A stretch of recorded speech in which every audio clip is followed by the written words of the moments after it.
भारत माता की, भारत माता की, इनकलाब, इनकलाब, वंदे वंदे। इतनी बड़ी संख्या में कोने कोने से आए हुए मेरे प्यारे बहनों, भाइयों, माताओं, बुजुर्गों, बच्चों, आप सब लोगों को मेरा नमस्कार, सबको मेरा प्रणाम। आज जब मैं यहां आ रहा था, किसी ने मुझसे पूछा, सर कहां जा रहे हो?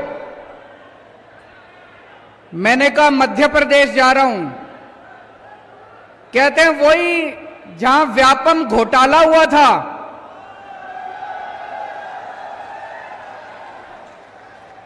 सोचो, इन नेताओं ने,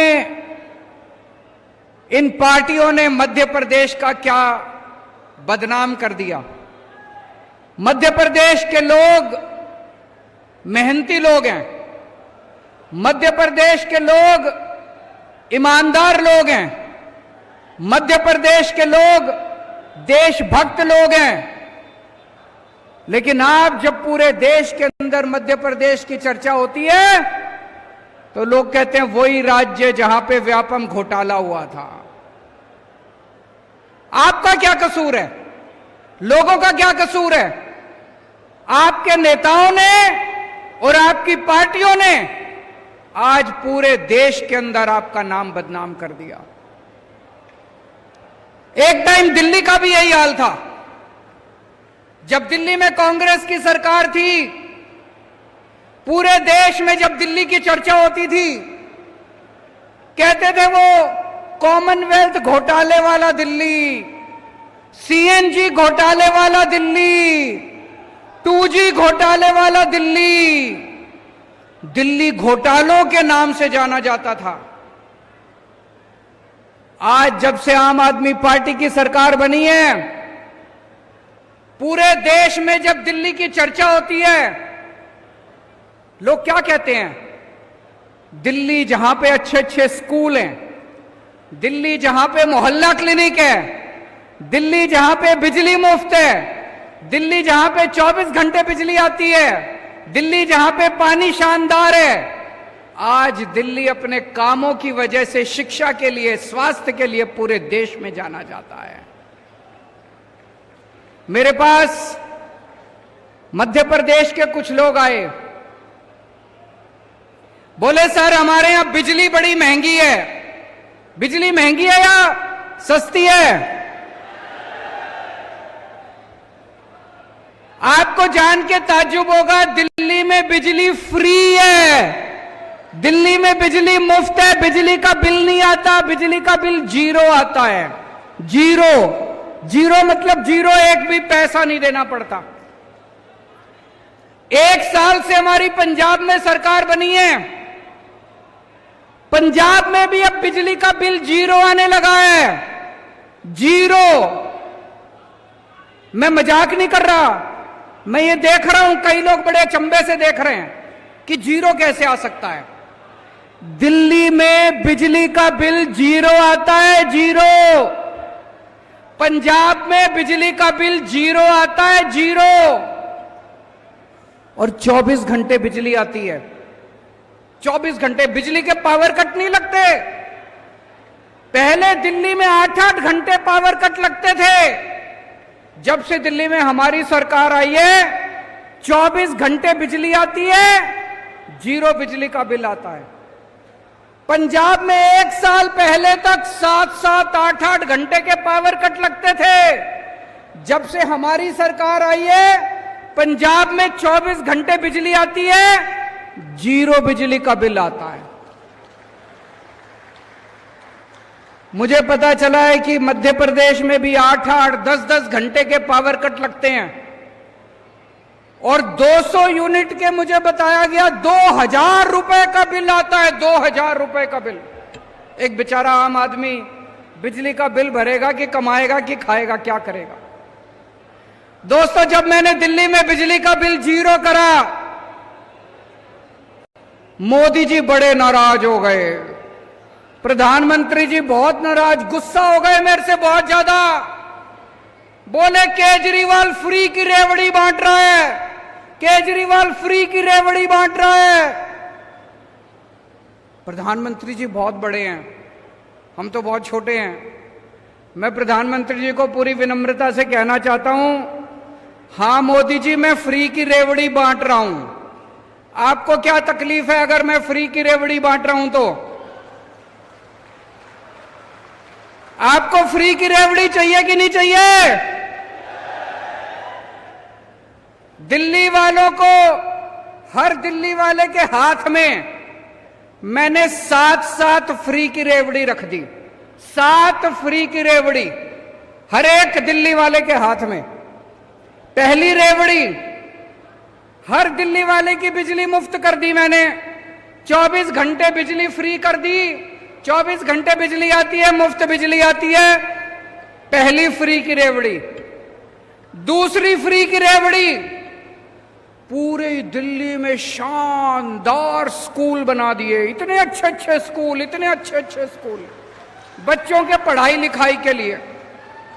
गरीबों के बच्चे, अमीरों के बच्चे एक साथ पढ़ते हैं। अब एक ही डेस्क पे जज का बेटा, आईएएस अफसर का बेटा और रिक्शे वाले का बेटा एक ही डेस्क पे बैठ के एक साथ पढ़ते हैं दिल्ली के अंदर।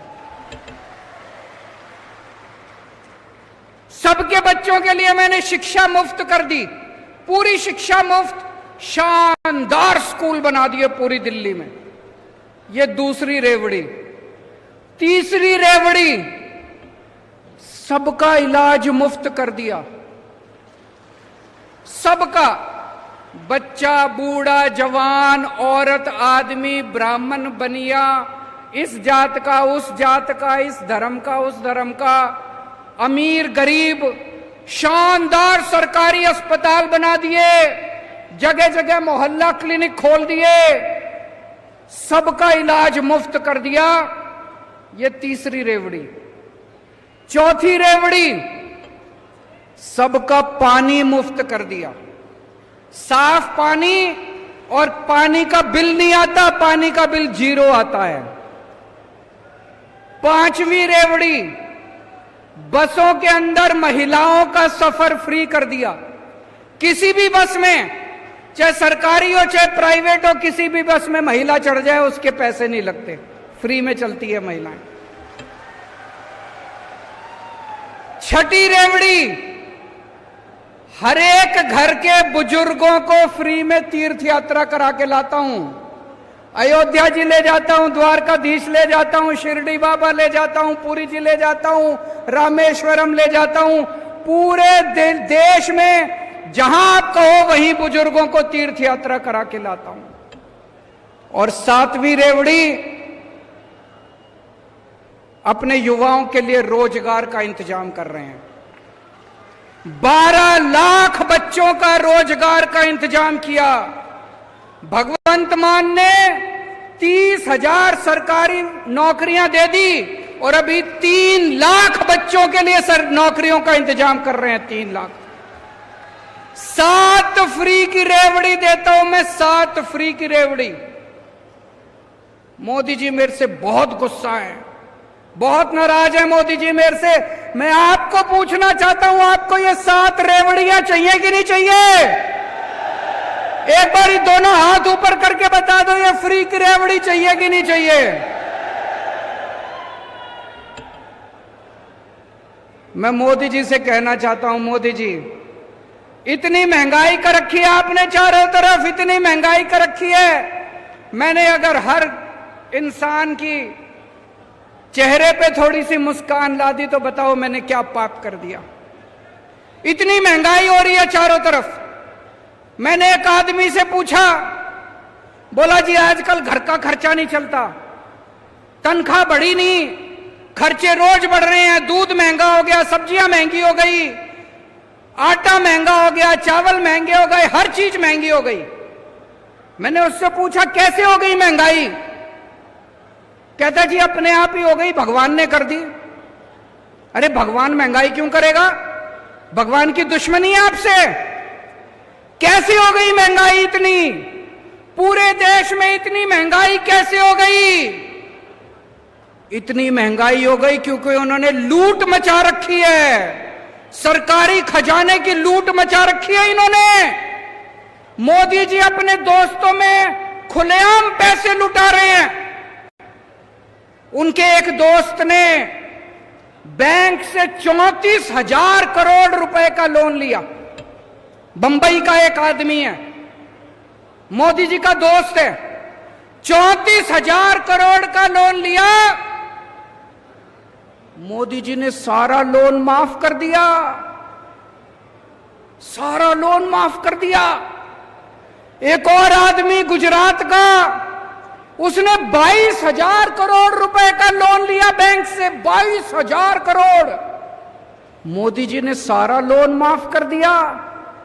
अरे ऐसे खजाना लुटा रहे हैं, ऐसे खजाना लुटा रहे हैं, खुली लूट चल रही है।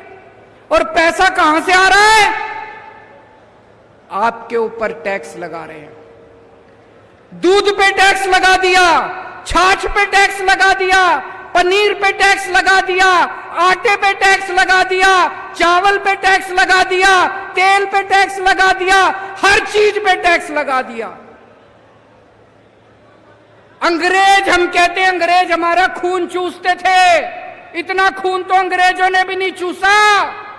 अंग्रेजों ने भी कभी आटे पे टैक्स नहीं लगाया था, अंग्रेजों ने कभी दूध पे टैक्स नहीं लगाया था, अंग्रेजों ने कभी चाय पे टैक्स नहीं लगाया था, अंग्रेजों ने कभी चावल पे, खाने पीने की चीजों पे टैक्स नहीं लगाया था। पिछले 75 साल में एक बार भी खाने पीने की चीज पे टैक्स नहीं लगा था। देश में पहली बार मोदी ने पहली बार टैक्स लगाया खाने पीने की चीज। और कितना टैक्स? पेट्रोल ले लो, पेट्रोल क्या भाव है यहां पे मध्य प्रदेश में?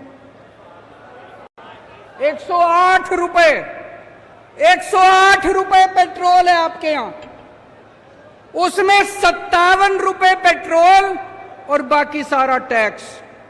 57 रुपए का पेट्रोल, बाकी सारा टैक्स। सोचो कितना टैक्स ले रहे हैं ये, कितना टैक्स ले रहे हैं ये सारा टैक्स का पैसा, पूरे देश से टैक्स का पैसा लूट के 20,000 करोड़ इसको दे दिए, 30,000 करोड़ इसको दे दिए, 40,000 करोड़ बांट दिया, सारा पैसा लूट लिया, सारा पैसा। मैं आपसे पूछना चाहता हूं, जिस आदमी के 34,000 करोड़ रुपए माफ करे, उसके फ्री में माफ करे क्या? उसके फ्री में माफ करे क्या? आज की दुनिया में कोई भाई नहीं है, कोई दोस्त नहीं है, कोई मां नहीं है, कोई बाप नहीं है। 34,000 करोड़ रुपए मोदी जी ने अगर किसी के माफ करे तो फ्री में माफ करे क्या? कुछ तो लिया होगा। कितना लिया होगा? कितना लिया होगा? भाई साहब बता रहे 11 लाख करोड़ रुपए माफ कर दिए मोदी जी ने। 11 लाख करोड़ रुपए माफ कर दिए, लुटा दिए मोदी जी ने। कितना पैसा बनाया होगा भाई साहब, कितना पैसा बनाया होगा। बेईमानी करे मोदी जी और जेल में भेजे मनीष सिसोदिया को।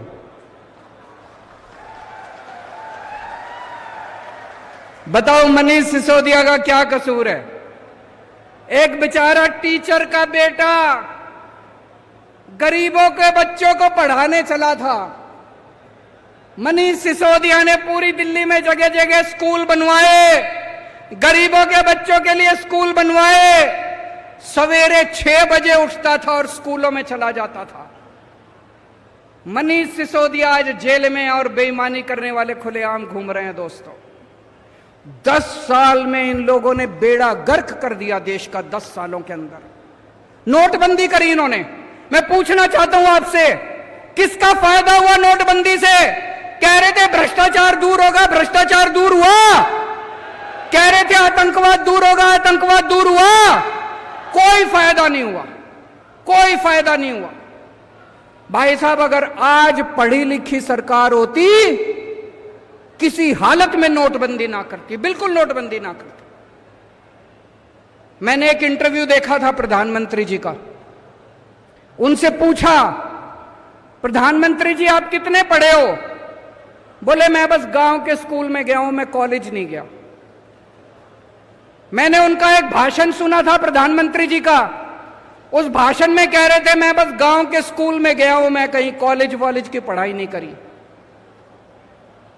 मैं आपसे पूछना चाहता हूं, क्या आज आधुनिक 21वीं सदी के भारत के प्रधानमंत्री को पढ़ा लिखा होना चाहिए कि नहीं होना चाहिए? मैं आपको एक कहानी सुनाना चाहता हूं।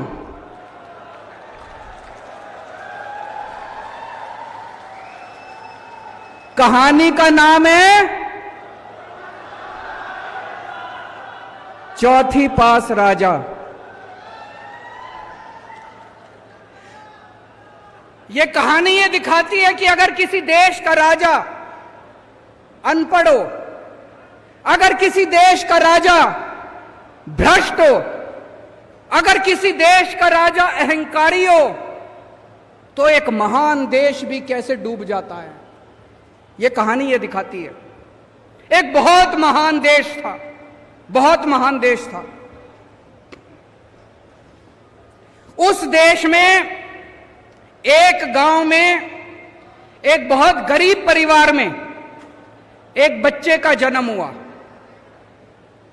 तो गांव में जैसे बच्चे का जन्म होता है, हर गांव का एक ज्योतिषी होता है, एक पंडित होता है। वो ज्योतिषी आया, उसने बच्चे की कुंडली बनाई। बच्चे की कुंडली बना के ज्योतिषी बोला, माई तेरा बेटा बड़ा होके बहुत बड़ा सम्राट बनेगा। मां बोली, मैं तो एक बहुत गरीब औरत हूं, मेरा बेटा सम्राट कैसे बनेगा? ज्योतिषी बोला, नहीं माई, इसके बच्चे की कुंडली में लिखा है। बच्चा धीरे धीरे बड़ा होने लगा। उसे गांव के स्कूल में भर्ती करा दिया। बच्चे का पढ़ने लिखने में मन नहीं लगता था। किसी तरह से मुश्किल से उसने चौथी पास करी। मां ने स्कूल से नाम कटा दिया। बोला थोड़ी कमाई करके लाएगा, घर का खर्चा चलेगा। घर के पास एक रेलवे स्टेशन था। रेलवे स्टेशन पे बच्चा जाके चाय बेचने लगा।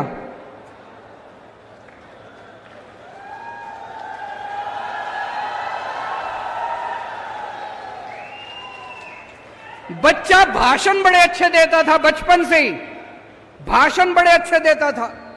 एक बार भाषण देना शुरू करता और जो बंद ही नहीं होता, गांव के लड़कों को इकट्ठा कर लेता और भाषण देना चालू करता। धीरे धीरे करके बच्चा बड़ा हुआ। ज्योतिषी ने कहा था, कुंडली में लिखा था, बच्चा उस महान देश का राजा बन गया बड़ा होके। अब बच्चा राजा तो बन गया, उस चौथी पास राजा को कुछ भी ना आए, पढ़ना लिखना आता नहीं था, समझ थी नहीं। अफसर आते थे, जो मर्जी फाइल पे साइन करा के ले जाते थे अफसर, जो मर्जी फाइल पे। अफसर उसको अंग्रेजी में बोलते, उसको समझ नहीं आता। जो मर्जी फाइल पे राजा साइन कर देता, अफसरों की ऐश हो गई। धीरे धीरे पूरे देश में फैल गया कि राजा अनपढ़ है। राजा को बड़ा चिंता होने लगी कि लोग तो मेरा मजाक उड़ाते हैं। राजा ने जुगाड़ करके कहीं से एक फर्जी डिग्री का इंतजाम कर लिया, एमए की डिग्री। राजा बोला मैं एमए हूं। अब जनता हंसने लगी। जनता को तो पता था असलियत क्या है, जनता को तो पता था राजा की डिग्री फर्जी है। दोस्तों, धीरे धीरे लोग उसके पास आते और उसे बेवकूफ बना के जो मर्जी करके चले जाते। एक दिन कुछ लोग आए, बोले महाराज नोटबंदी कर दो, आप जैसा इतना बड़ा राजा ही नोटबंदी कर सकता है। नोटबंदी करने से भ्रष्टाचार दूर हो जाएगा, आतंकवाद दूर हो जाएगा। राजा को समझ तो थी नहीं, लोगों ने चढ़ा दिया, राजा भी चढ़ गया। राजा ने नोटबंदी कर दी और भाई साहब वो पूरे देश के अंदर लोग लाइनों में खड़े हो गए, बैंकों के आगे लंबी लंबी लाइनें लग गई, इतने लोग मारे गए और वो महान देश 20 साल पीछे चला गया। 20 साल पीछे चला गया महान देश, 20 साल पीछे। एक दिन उस राज्य के अंदर, उस देश के अंदर बहुत बड़ी महामारी आई। उस महामारी में कई लोग मारे गए। एक आदमी ने आके राजा को कहा, महाराज पूरे देश के लोगों को बोलो कि ताली और चम्मच बजाएंगे, ताली और चम्मच से। अब राजा को समझ तो थी नहीं, पढ़ा लिखा था नहीं, अनपढ़ था।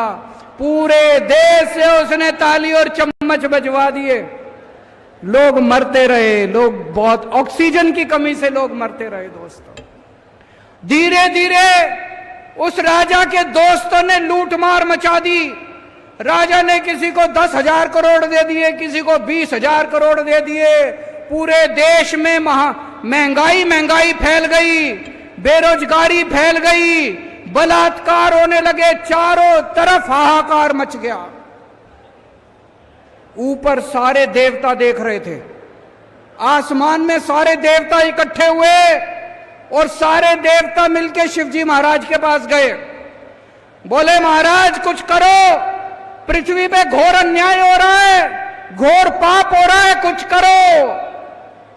महाराज ने आंखें बंद करके ध्यान किया और शिवजी महाराज ने उस महान देश के हर आदमी के अंदर आके ऐसी भावना डाली कि अगली बार जब चुनाव हुआ, अपने आप लोगों का बटन उसके बटन पे नहीं गया, दूसरा बटन दब गया लोगों का और वो राजा हार गया उस चुनाव के अंदर। और मैंने सुना है कि आजकल वो राजा दोबारा उसी स्टेशन पे जाके चाय बेच रहा है। दोस्तों वक्त बड़ा बलवान है, वक्त बड़ा बलवान है, वक्त से डरना चाहिए। और अंत में मैं आप लोगों को यही कहना चाहता हूं, जैसे दिल्ली के लोगों ने बीजेपी और कांग्रेस को उखाड़ के फेंका, जैसे पंजाब के लोगों ने बीजेपी कांग्रेस अकाली दल को उखाड़ के फेंका, एक मौका आप लोग आम आदमी पार्टी को देके देखो। मैं आपको कहना चाहता हूं, आप इस मामा को भी भूल जाओगे और मामा के सारे इन चेले चपाटों को भी भूल जाओगे।